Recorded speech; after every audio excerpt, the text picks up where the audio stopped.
que tu nous entends? Vous m'entendez? On vous entend. C'est magique. Hop, non. Voilà. Alors Elodie, on est entre nous. Vous n'êtes pas du tout projeté en 4x3 dans une salle où voilà. Donc on est réunis sur l'Observatoire de l'Imaginaire. On a regardé un petit peu les chiffres de production jusqu'ici. On a vu qu'il y avait un monde qui changeait pas mal avec le young adulte, avec la romantaisie. Et il se trouve qu'Elodie Homel, qui est sociologue et enseignante à l'Université de Montpellier, a publié cette année un ouvrage passionnant qui s'appelle L'imaginaire au fil des pages, dans lequel, Elodie, vous avez interviewé une quarantaine de lecteurs et de lectrices d'imaginaire, il y a quelques années, on va pouvoir en parler. Notre idée, c'est ensuite, avec l'interview en romantaisie, de voir un petit peu les motivations aujourd'hui des lecteurs et des lectrices et voir si ça correspond entre le sondage qu'a fait l'Observatoire de l'Imaginaire il y a maintenant 3 ans, les observations d'Elodie et ce que nous dira Benjamin juste après. Et Elodie, pour commencer de manière très rapide, comment vous pourriez nous qualifier un petit peu votre panel? 40 personnes, est-ce que vous pouvez nous donner un petit peu les âges? Comment vous les avez recrutés? Qui sont ces 40 personnes? Alors, effectivement, une quarantaine de lecteurs et lectrices. J'avais interrogé des jeunes adultes, donc des gens qui avaient entre 20 et 35 ans. Cette tranche d'âge en particulier m'intéressait parce que c'était des individus suffisamment âgés par rapport à interroger des enfants ou des adolescents, par exemple, pour pouvoir déjà voir des étapes dans leur parcours de lecture, essayer de voir un petit peu l'évolution de leur goût au fur et à mesure. Et puis c'était aussi du coup, la génération de gens que j'ai interrogés à ce moment-là, c'était un peu la génération charnière qui a grandi avec le numérique. Donc, il y avait aussi des questionnements par rapport à ça qui m'intéressaient sur cette génération. Au niveau de la constitution de l'échantillon, j'ai essayé de varier un maximum les profils. Donc, il y a à peu près une moitié d'hommes, une moitié de femmes, et j'ai essayé de varier leurs profils sociaux en termes de profession, de milieu social. Donc avoir aussi bien des individus de milieux plutôt favorisés, d'autres de milieux plutôt populaires, et essayer de varier aussi l'origine géographique. Donc pour ça, je suis passée par différents lieux, différents canaux pour les rencontrer. Donc pour une partie dans des événements comme les Utopiales dédiés aux littératures de l'imaginaire, mais évidemment pour élargir un public peut-être un peu moins investi aussi. Je suis aussi beaucoup passée par des librairies pas seulement spécialisées, des librairies généralistes, des bibliothèques dans différents types de quartiers, et puis également par des grandes surfaces culturelles, notamment dans des zones rurales où on va avoir moins de librairies dans un sens plus traditionnel. Rapidement, quelles sont un petit peu leurs motivations pour lire de l'imaginaire, science-fiction et fantasy? Est-ce qu'il y a d'ailleurs des motivations différentes en fonction des âges ou simplement des genres entre science-fiction, fantasy, fantastique? Alors ça, c'est une vaste question. Hein. Qu'est-ce qui les motive? Qu'est-ce qui les intéresse? En fait, il y a deux aspects qui me semblent centraux. Le premier, c'est sans doute le plus évident, c'est l'évasion. Et évidemment, l'envie de sortir du quotidien, de voir autre chose, de s'immerger dans des mondes différents. Mais ce qui est intéressant, c'est que cette envie d'évasion, elle se conjugue aussi avec une recherche de réalisme. Et pour moi, ça, c'est vraiment un peu la spécificité de la lecture de science-fiction et fantasy, enfin de la réception de ces genres en particulier, c'est qu'ils permettent de combiner de façon particulièrement heureuse à la fois l'évasion et la recherche de réalisme. C'est-à-dire que même dans des univers imaginaires, on va retrouver du connu, que ce soit en termes de psychologie humaine, de relations entre les personnages, etc. Et donc ça, c'est des choses qui vont permettre aux lecteurs et aux lectrices d'apprendre, de s'approprier les récits, de s'identifier aux personnages et d'en tirer des choses en fait, qui vont leur être utiles à eux dans leur propre vie. Des réflexions éthiques, des réflexions philosophiques, des modèles de comportement, etc. Ce que moi j'ai bien aimé aussi dans votre livre, c'est que vous parlez un petit peu de carrière de lecteurs et de lectrices. C'est vrai qu'on a tous des parcours différents dans nos lectures. Comment se construisent leurs carrières ? Oui, alors du coup, j'ai repéré deux grands types de parcours un petit peu différents. D'un côté, on va avoir des lecteurs et lectrices qui ont découvert ces littératures très jeunes, au moment de l'école primaire par exemple, notamment à travers leur famille, parce qu'ils venaient de familles dans lesquelles les parents étaient eux-mêmes lecteurs et lectrices, soit de façon générale, soit de façon plus précise déjà de science-fiction ou fantasy. Donc là, on va avoir des jeunes qui ont vraiment hérité de ce goût pour l'imaginaire à travers leur famille. Donc ça, c'est un premier profil qui vont vraiment découvrir ça très jeune. Et le deuxième profil, c'est plutôt des gens qui vont découvrir ces littératures un petit peu plus tard, souvent plutôt au moment du collège, au début de l'adolescence, à travers d'autres prescripteurs que la famille. Et ça va être souvent les pairs, les camarades du même âge, qui eux sont déjà amateurs ou amatrices de ces littératures, ou alors via d'autres supports, comme par exemple via l'audiovisuel, les films, les séries, ou le jeu vidéo, le jeu de rôle, qui sont aussi des portes d'entrée dans les univers imaginaires qui peuvent amener dans un second temps à la lecture chez celles et ceux qui n'étaient pas jusque-là forcément très lecteurs ou lectrices. Alors parlons maintenant un peu des différences. Est-ce qu'il y a des différences de parcours en science-fiction, en fantasy, en fonction des catégories socio-professionnelles ou en fonction des âges ou des lecteurs et des lectrices ? Oui, alors il va y avoir des différences plutôt alors un petit peu dans les parcours également, mais surtout dans les manières de lire et dans les points d'intérêt dans la lecture, dans les éléments qui vont vraiment attirer l'attention des lecteurs et des lectrices dans la lecture. Donc d'une part, il y a comme ça vraiment une interaction entre les intérêts professionnels et éventuellement scolaires des individus et leurs intérêts dans la fiction. Par exemple, dans mon échantillon, j'ai plusieurs infirmières, assistantes sociales qui vont s'intéresser par exemple beaucoup aux questions qui touchent aux enfants, à la façon dont sont traités les enfants, par exemple Harry Potter dans son placard sous l'escalier, ou des vétérinaires qui s'intéressent aux relations avec les animaux, au pouvoir qui permettent de communiquer avec les animaux, ce genre de choses. Et puis, donc, d'une part,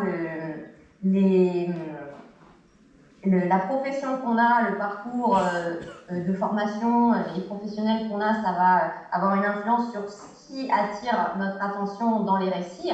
Et puis inversement, on peut aussi penser qu'il y a une influence des récits qu'on a lus, des choses qui nous ont intéressés sur les choix d'orientation eux-mêmes. J'ai par exemple comme ça des lecteurs et lectrices qui me disent c'est pas sûr que je suis devenue scientifique parce que j'ai lu Asimov, mais ça y a sans doute contribué, ce genre de réflexion. Voilà, et puis je peux continuer un petit peu sur la question du genre. On observe aussi comme ça des points d'attention variables selon le genre dans la fiction. Alors, sans vouloir trop schématiser, parce qu'il y a évidemment toujours des nuances et des variations que je ne vais pas trop avoir le temps de développer, mais c'est vrai qu'il y a un intérêt plus fort des lecteurs pour les thématiques scientifiques, en particulier pour les éléments considérés comme les plus masculins, des sciences, la physique, les concepts mathématiques, etc. Et du côté des femmes, on va plus avoir des intérêts vers des thématiques considérées comme féminines, comme la romance, la psychologie des personnages, ou même parmi les scientifiques, c'est intéressant parce que même quand les filles disent s'intéresser à la science dans la fiction, ça va souvent être à des aspects considérés comme plus féminins des sciences, comme justement la biologie, les questions de bioéthique, etc. Ça pose plein de questions. Je vais vous proposer, merci d'avoir beaucoup pour cette interview. Je vais vous proposer de rester en ligne, on va avoir une autre interview, puis il y aura des questions, il y aura peut-être des... On peut même faire les questions. On peut même faire les questions directement, nous dit-on. Vous avez vu, c'est une organisation sans faille, et Pierre-Marie lève bien son micro. Est-ce que quelqu'un a une question à poser à Élodie Homel, sociologue ? Non. Une fois, 2 fois, 3 fois, 4 fois, C'est que ça a été extrêmement 5 clair. fois.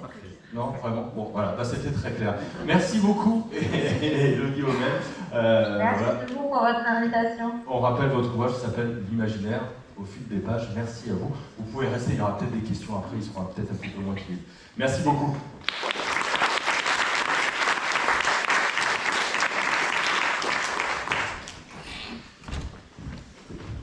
Alors, on vous parle depuis tout à l'heure de romantaisie. Donc, ce qu'on vous propose, c'est d'avoir un petit échange avec Benjamin Cornuau, je t'en prie, éditrice chez Sabran, de façon à mieux connaître ce genre. Donc voilà. Donc déjà, Benjamin, merci d'être venue, d'être présente. Merci de m'avoir invité. Et la première question que tout le monde se pose, c'est quoi la romantaisie? Bon, on est quand même un peu en travertis là, mais je vais vous refaire ça très brièvement. Donc la romantaisie, un mot valise entre romance et fantaisie.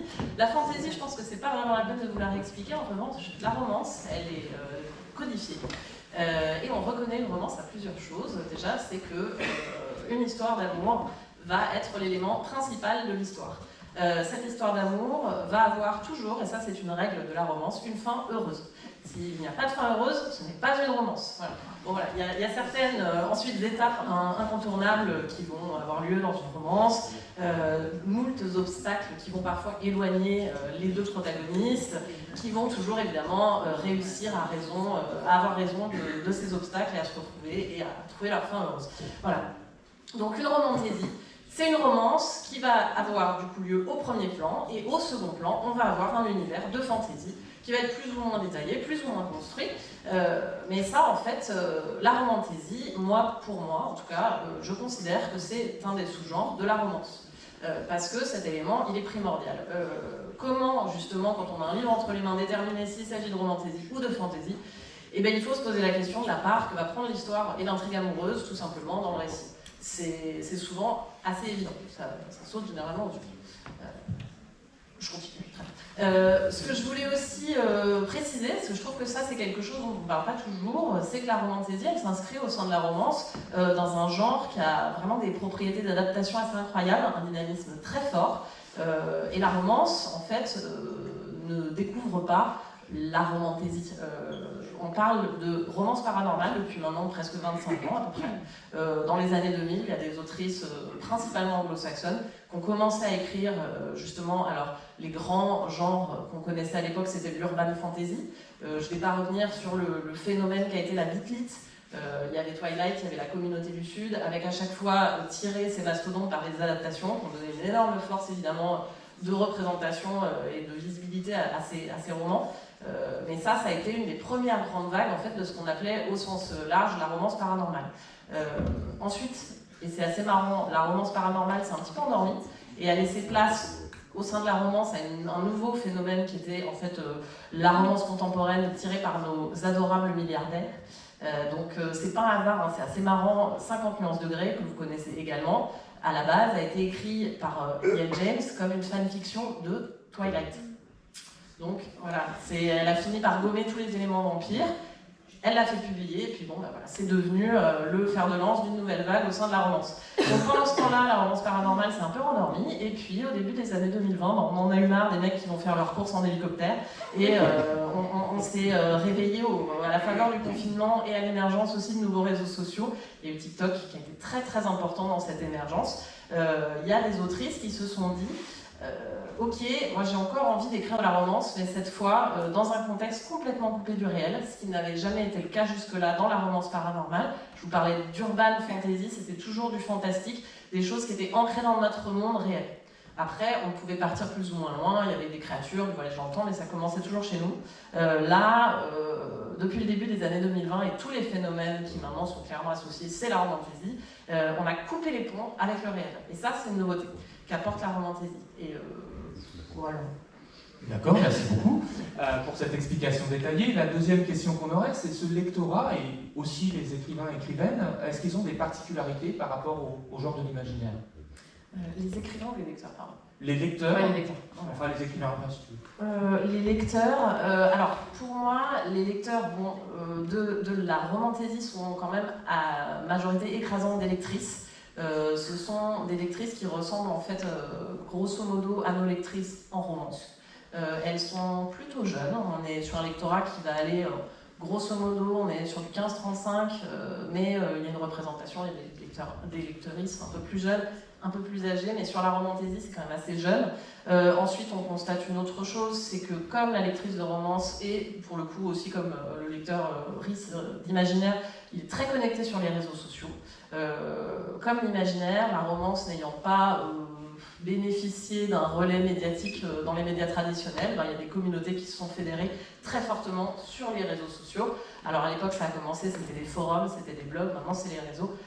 Voilà, donc on constate ça. Après en termes de répartition sur le territoire, le lecteur d'imaginaire c'est plutôt un citadin, généralement qui va habiter une plutôt grosse agglomération. La lectrice de romance en revanche, elle est plus répartie dans le territoire rural, et il y a une assez forte concentration de lectrices sur la romance, notamment dans le nord de la France. Voilà.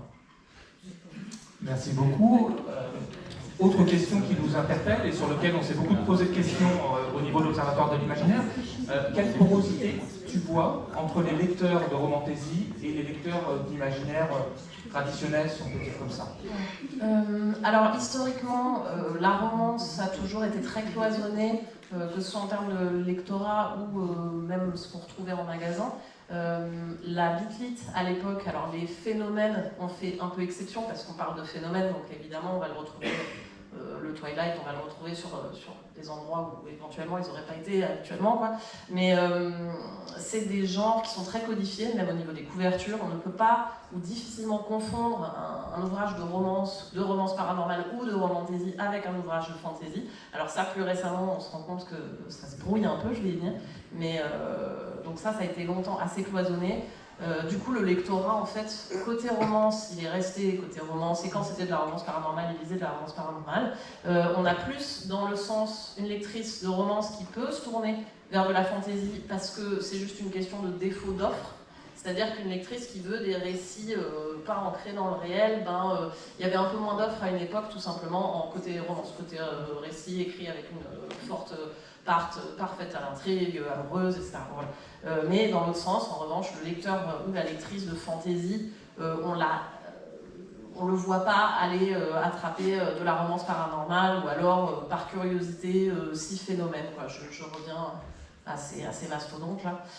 Donc voilà. Après, au sein de la romance, la lectrice de romance, en revanche, elle peut naviguer d'un genre à l'autre, parce que, comme je vous le disais, la romance, elle est tirée par des énormes phénomènes de mode, qui bougeront, qui continueront de bouger, et donc je pense que cette lectrice-là aujourd'hui de romantaisie, peut-être qu'elle sera sur un autre phénomène dans 5-10 ans.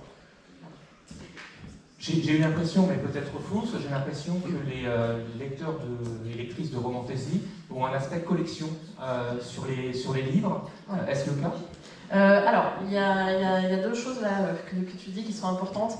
La collection, donc l'objet en tant que collectionnable, je sors un anglicisme, mais vous voyez l'idée. Il y a un phénomène qui a apporté aussi avec ce renouveau sur la romantaisie, un format. Le format qui était très classique aux États-Unis, qu'on appelle le hardback, qui est donc une édition reliée, qu'en France on va plutôt appeler collector ou relié, bon ça dépend un peu des fois. Et donc cette édition reliée, elle a été tout de suite très identifiée par les lectrices. C'est devenu un objet de collection. Elles se sont jetées sur l'offre qui était disponible. Alors ça a commencé vraiment très fort, on va dire, en tant que phénomène en 2019-2020. Et on a vu en fait un éditeur, puis un autre, puis un autre, puis un autre commencer à en faire de plus en plus. Donc ça a commencé, alors Brajlon faisait du collector, mais c'était plus offre de fin d'année, des choses comme ça. C'est des choses qui existaient déjà, le collector. De Saxus est arrivé avec des offres collector sur ce qu'on va appeler la romantaisie et la fantaisie un petit peu.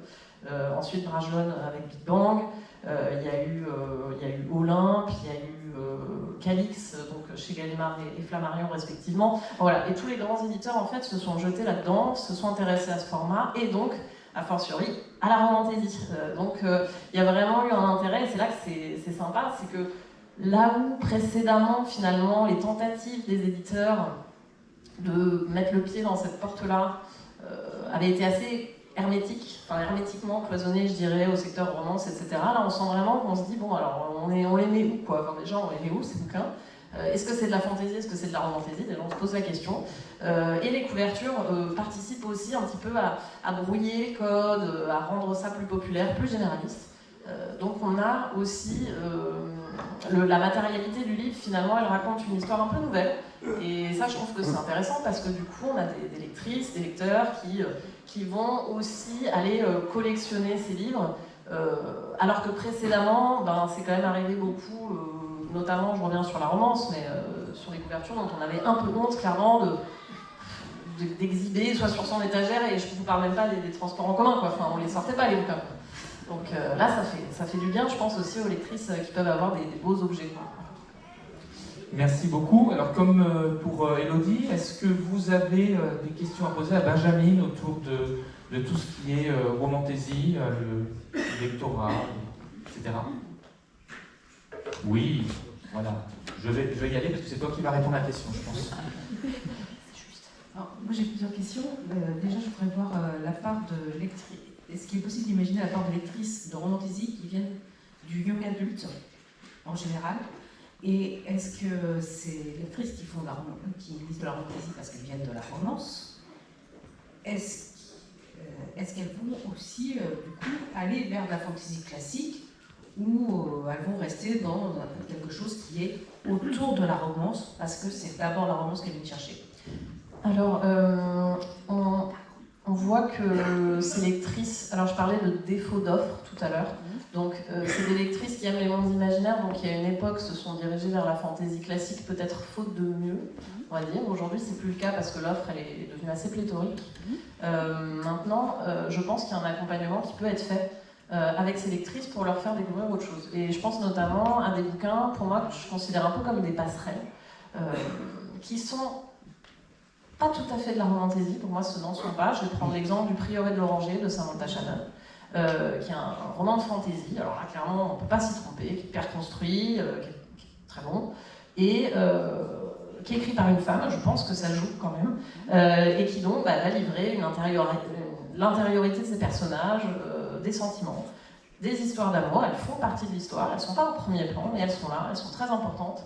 Et je trouve que pour moi, voilà, il y a quelque chose à jouer avec toute cette nouvelle génération d'auteuristes qui proposent des bouquins qui jalonnent un petit peu, voilà, qui créent une passerelle, quoi. Donc, à mon avis, on se rend compte déjà que ces lectrices voilà, sont en train de découvrir qu'il y a tout un monde de publications.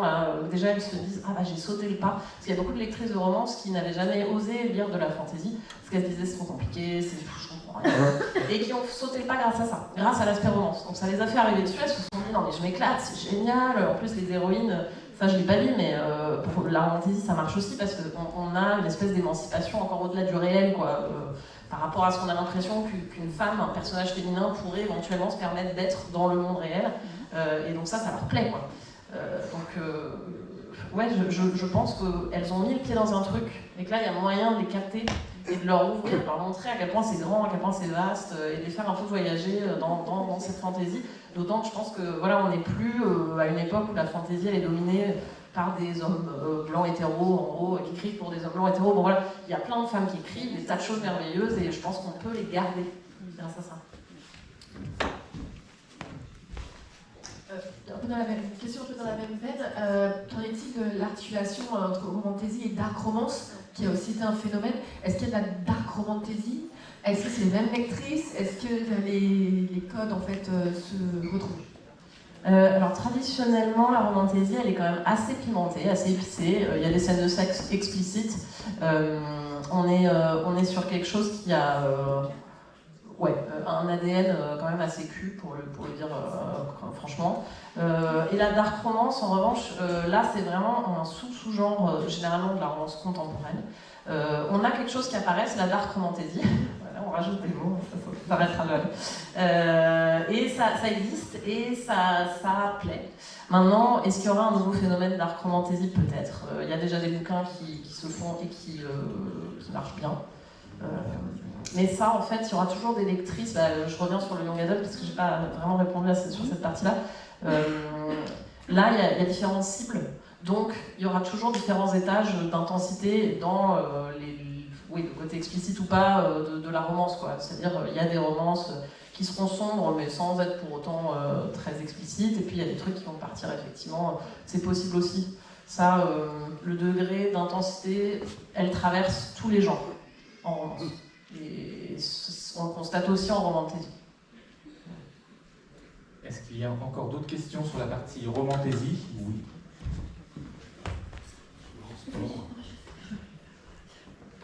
Bonjour, merci déjà pour tout ce que vous avez dit jusque-là. J'avais une question peut-être plus orientée sur la romantaisie queer en France. Qu'est-ce que ça donne en termes d'évolution, de naissance?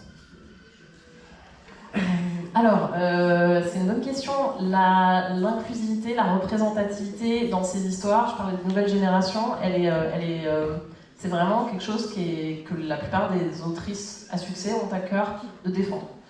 C'est quelque chose que je remarque, que je trouve assez admirable. On a toujours, alors bon, c'est un peu un classique de la romance, il va y avoir plusieurs couples. On va avoir le couple principal et puis le couple B, couple C, bon voilà.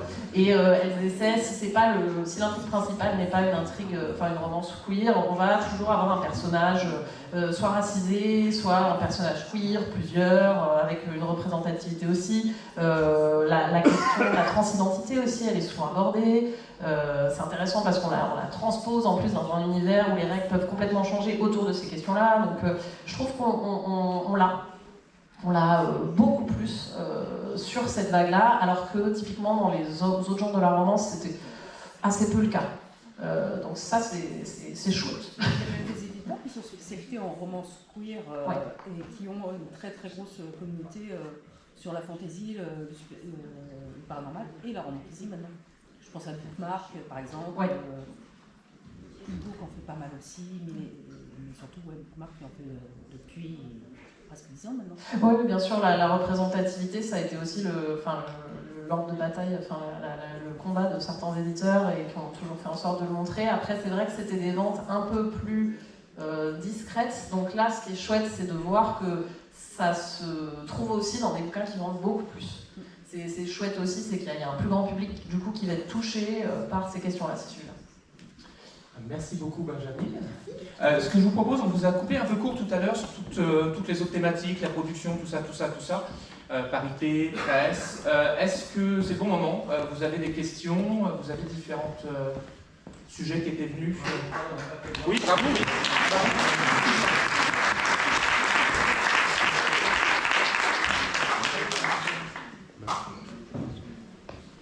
Tu veux parler de quoi? Tu veux parler à qui? Je veux parler de la représentation de l'imaginaire dans la presse généraliste. Ah, Muriel, elle est ravie. Alors d'abord, merci pour le travail, parce que c'est un travail monstrueux, et bravo. Et en fait, l'an dernier, j'avais retenu qu'il y avait à peu près 5%. Le chiffre, grosso modo, que j'avais retenu, c'était 5,5%, je crois, de chroniques sur l'imaginaire dans la presse généraliste. Et là, cette année, je n'ai pas vu de chiffres. Est-ce qu'il est en évolution? Est-ce que ça représente grosso modo le même chiffre? Désolé de la colle. Non, mais je suis en train de réfléchir à comment j'avais construit ces chiffres-là les années précédentes. C'est vrai qu'on ne l'a pas présenté dans le diaporama. Non, je ne pourrais pas vous répondre, je crois que je ne l'ai pas fait. Mais je ne sais même plus comment je faisais d'abord. Non, mais je suis désolée, je chercherai, je vous dirai ça, mais non, je ne sais pas. Alors, pour info, oui, parce que du coup, ça rebondit sur un sujet. Cette année, on n'a pas présenté totalement les mêmes chiffres que l'année dernière, c'est-à-dire qu'on a présenté un peu moins de choses, etc., pour avoir le temps pour donner des interviews aussi. Ce qui est prévu, c'est qu'on fasse un document. Alors, laissez-nous le temps, parce que comme vous le savez, on a tous un vrai métier, en fait, à côté de l'Observatoire. Donc, l'idée derrière, c'est de faire un document, justement, sur lequel on expliquera aussi la façon dont on récupère ces chiffres et la façon dont on les prépare. Donc, voilà. Juste pour intervenir, donc je ne vais toujours pas répondre à cette question, mais en fait, si vous voulez voir les chiffres mensuels, parce qu'en fait, je fais une publication mensuelle avec combien il y a de chroniques de livres ce mois-ci, combien par genre, et vous voyez par titre de presse le nombre de chroniques, ce que ça représente dans la globalité des chroniques littéraires, les genres de l'imaginaire. Donc ça, c'est sur la page Facebook de l'Observatoire de l'imaginaire. Vous avez ces tableaux qui sont publiés chaque mois. Bon, là, je ne sais pas où on en est, parce qu'avec les utopiennes, on est un peu... Voilà, donc je ne sais pas si on a les derniers mois. Mais voilà, ça va être... Et il y a déjà plusieurs mois qui sont disponibles. Est-ce qu'il y a encore d'autres questions? Ah oui.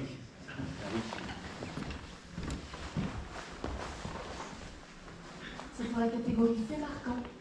Il y a quelques années, l'année dernière, mais d'avant, on avait fait l'impact de la sortie du film Dune sur les ventes et les éditions collector qui étaient ressorties, etc. Est-ce que la sortie de Dune, du second volet, a fait quelque chose? Et est-ce que également sur les grandes sorties de séries, de SF, même sur les plateformes genre Netflix, il y a encore eu des impacts sur les ventes? On a vu un truc sur GFK. Non, vas-y, mais si t'as une réponse, vas-y. Si t'en as pas, non. Ils se battent tous les deux pour avoir une réponse. On a vu sur GFK, donc là, il faudra que j'allume l'ordi, mais où quelqu'un avait montré Impact Dune et U16. Le reste, je ne sais pas si l'approche c'était de regarder s'il y avait eu un impact ou si c'était de regarder tous les impacts. Je ne sais pas s'il y avait un a priori ou pas. Voilà. Mais oui, toujours. On a coupé dans les diapos, mais effectivement, sinon on aurait mis l'événement de sortie. Voilà. Mais a priori, il n'y avait que ces deux-là. Et Fondation. Ah oui, sur la slide du mois d'imaginaire, c'est vrai. C'est de là que j'ai taxé la slide. Donc il y a Fondation, je répète pour tout le monde, oui, il y avait Fondation, Dune et U16. Problème à 3 corps. Est-ce qu'il y a d'autres questions? Vous avez l'écro? Non? Vous avez des questions? Vous avez le droit. Merci. Les slides qu'on a vus au début, donc on peut les retrouver quelque part si on a Non. à tout noter ou à tout prendre en photo. Oui. On va les publier sur. Alors, déjà, le live sur Facebook, c'est-à-dire qu'on aura déjà tout l'observatoire qui sera disponible en ligne. On fera aussi un YouTube, ça durera tout, et les slides, on va les partager en PDF sur la page fan de l'observatoire. Et le bon côté des PDF, c'est qu'il n'y aura pas tous les écrans qui sautent. Ah, ça va. C'est la meilleure partie. Moi j'ai une dernière question. Vous comptabilisez quoi comme éditeur d'imaginaire? Parce que justement on a parlé de bookmark, est-ce que vous les avez comptabilisés dedans? Alors je vais laisser Bruno répondre déjà pour Nosphère. Oui, bookmark, on les référence. BDFI le fait de manière exhaustive parce que BDFI, l'avantage de Christian Moulin qui compile les chiffres, c'est qu'il a la retraite, donc il a du temps pour. Tu t'as qu'à te forcer. On les comptabilise aussi, mais on n'est pas exhaustif là-dessus. Mais oui, bien sûr, tous les éditeurs, tout ce type d'éditeurs sont comptabilisés. Les seuls qu'on a exclus de l'analyse qu'on vous a présentée, je crois que c'est rappelé sur une planche, mais j'en ai pas parlé à l'oral, ce sont les auteurs auto-édités.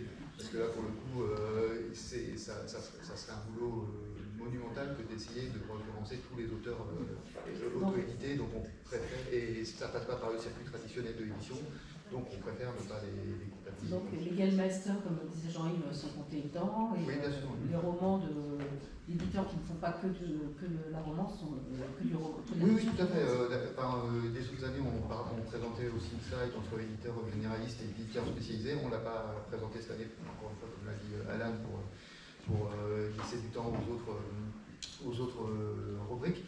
Mais oui, on essaye de différencier, justement de faire la part des livres publiés par les éditeurs généralistes et par les éditeurs spécialisés, sachant qu'après, il y a toujours une zone grise aussi où il y a des éditeurs généralistes qui se mettent à créer des collections spécialisées. Donc à ce moment-là, est-ce qu'il faut comptabiliser l'éditeur généraliste ou la collection spécialisée? C'est tout le débat. Et donc là-dessus, par exemple, les défis on n'a pas nécessairement exactement la même grille de classification. Alors on arrive à la fin, donc ce qui donne l'occasion, parce que Bruno, tu as tendu la perche pour dire qu'on avait besoin de monde. Donc cette année, vous avez vu, on a Nick qui nous a rejoint, qui travaille sur la partie médias sociaux. On a aussi David qui nous a rejoint. Voilà.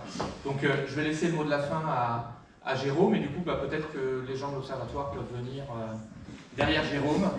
Moi j'ai une dernière stat, même s'il y a du monde qui est parti, vous êtes plus nombreux finalement le jeudi matin que dimanche matin, ce qui veut dire que l'influence du samedi soir est certaine, ce qui veut dire que les gens de l'imaginaire boivent. Voilà. Statistiquement, on est pas mal là-dessus.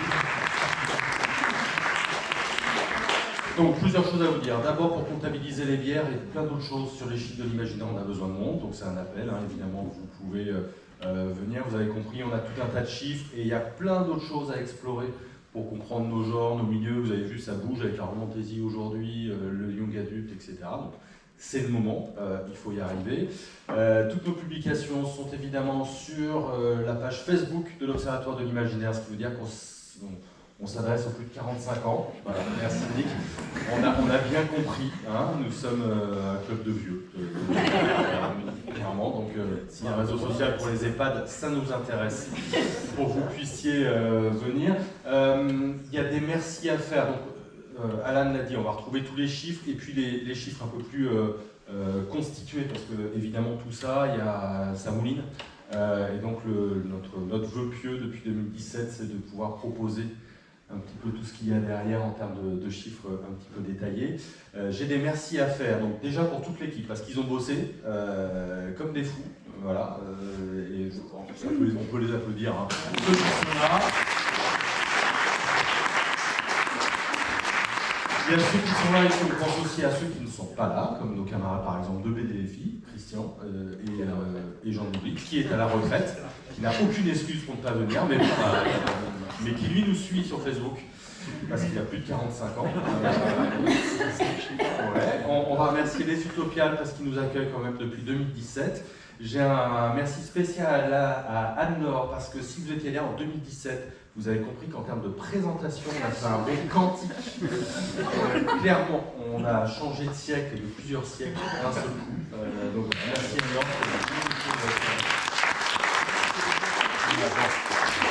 Ouais, merci à vous d'être là si tôt le matin, même si c'est pas le dimanche, on a compris, on essaiera de revenir le jeudi matin. Voilà. Merci à tout le monde. Merci.